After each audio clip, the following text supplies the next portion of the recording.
Good morning, everyone. I'm Pastor Keith. I'm glad you could join us this morning for devotions. I was thinking about, we hear a lot that this is unprecedented times that we're in. And I was wondering, is it really unprecedented times? Has something like this ever happened before? And, the beauty of reading the Bible is you find out that actually these times do have precedent. They may be unprecedented in our lifetime, but if we look back in the Old Testament, we find a prophet named Habakkuk.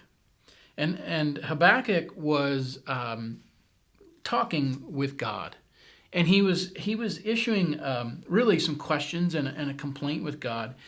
And his questions and his complaint was about the political leadership at the moment. In that time, Israel's leadership had become corrupt. They had become violent. There was injustice. There was oppression. There was strife. There was conflict. Habakkuk says to God, the law has no effect. The wicked restrict the righteous. Basically, he's saying, God, you're not prevailing here. The wicked are prevailing. And I'm wondering, maybe can we relate to that right now? Can we relate to a time where we feel there's injustice and oppression and strife and conflict? And then, so God answers Habakkuk, and he says this. He says, basically, just you wait. I'm going to do something here that is going to astound you, and I'm going to put a stop to this injustice. And what I'm going to do is I'm going to bring in the Chaldeans. The Chaldeans were fierce and terrifying and unjust and violent and prideful. They didn't think a minute about following God. And he's going to bring these people in from Babylon, and he is going to take over, and he is going to allow them to oppress the Israelites even further.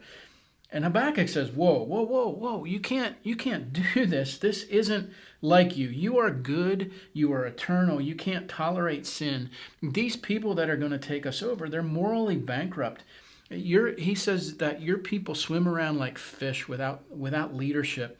They need leadership. And the Chaldeans' only goal is to gather up these nations like fish, no mercy, just to consume them.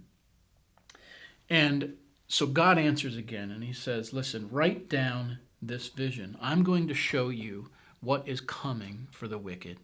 I'm going to allow this, but I'm going to tell you that the wicked will be dealt with.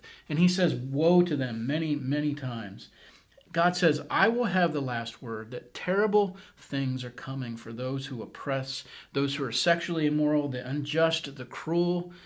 There is something horrible coming for them. And so Habakkuk sees this vision. He sees this vision from the Lord and what he's going to do to the unrighteous. And it says that it is terrifying.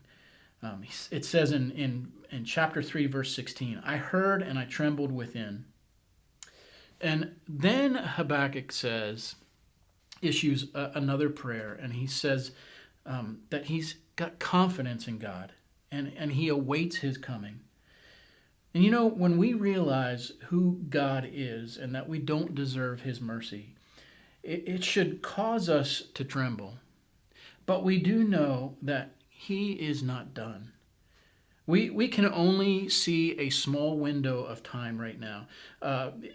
We wait quietly for the days to come against the wicked, is what verse 16 in chapter 3 says.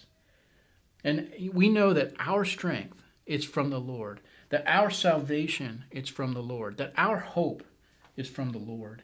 And he has answered this cry for revival by Habakkuk with Christ. And now we must wait just a little while longer. And though it is delayed, and we become impatient, and God knows we become impatient, we wait for it because it is true. And so I just want to share with you the last part of chapter 3 in Habakkuk. These verses, I think, give us some confidence that God is there. It says this, though the fig tree should not blossom, nor the fruit be on the vines, the produce of the olive fail, and the fields yield no food, the flock be cut off from the fold, and there be no herd in the stalls.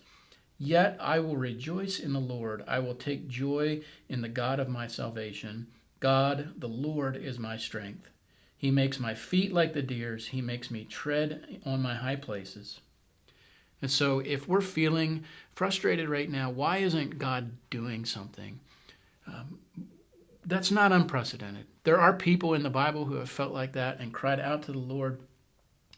And this book tells us that the righteous live by faith. So do you have faith today that God is providing, that he is working, that even though the fig tree should not blossom, even though the fruit isn't there, even though things don't look the way they should, do you have faith that God is true in his promise? And we know that we can have faith in that because of Jesus Christ.